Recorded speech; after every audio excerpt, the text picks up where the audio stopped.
এক সময় নাক ছিটকানো একটা জায়গায় ছিল, ওইখান থেকে এখন সবাই মিলা হচ্ছে যে আমাদের সিনেমার গান নিয়ে হচ্ছে একটা উৎসবে সেলিব্রেট করতেছে। প্রিন্সের জ্বালা জ্বালা জ্বালা জ্বালা গানটাও মনে হয়েছে, আমি দেখলাম। তো এটা মানে ভালো লাগছে, খুবই ভালো লাগার একটা জায়গা।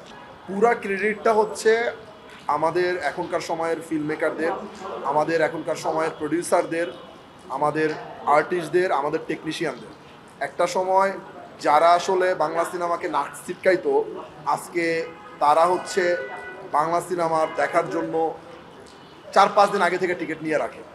এবং আপনি যে ইউনিভার্সিটিগুলোর নাম বললেন, Jahangirnagar university, north south university, BRAC university, তো এই ইউনিভার্সিটির যে নামগুলো বললেন, এই সমস্ত জায়গায় যে বিলেত রাজা চলতেছে, মানুষ একটা উৎসবে বিলেত রাজার মতো গান চালাচ্ছে, অ্যাজ নির্মাতা সত্যি আমার কাছে অনেক বড় একটা পাওয়া, মানে অনেক বড় একটা পাওয়া যে বাংলা সিনেমার গান দিয়ে আসলে ওনারা মানে একটা উৎসব করতেছে।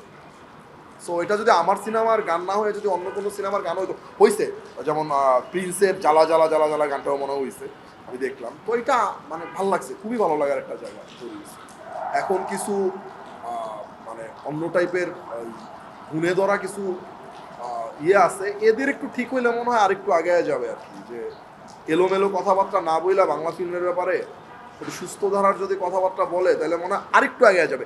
যেহেতু মানে এক সময় নাক ছিটকানো একটা জায়গায় ছিল, ওইখান থেকে এখন সবাই মিলা হচ্ছে যে আমাদের সিনেমার গান নিয়ে হচ্ছে একটা উৎসবে সেলিব্রেট করতেছে।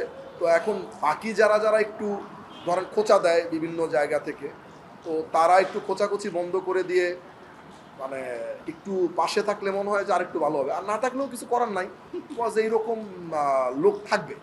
এরকম লোক না থাকলেও আবার সমস্যা, এরা আছে, এরা থাকবে, কোচাবে, কে কোত্থেকে কী বানাইলো, কেন বানাইলো, কোত্থেকে আসলো, অমুক কেন এমন কেন। এরাও ভালো, কিন্তু এরা ভালো হয়ে গেলে আমার জন্য মনে হয় যে আরও ভালো হইতো ফিল্ম ইন্ডাস্ট্রির জন্য।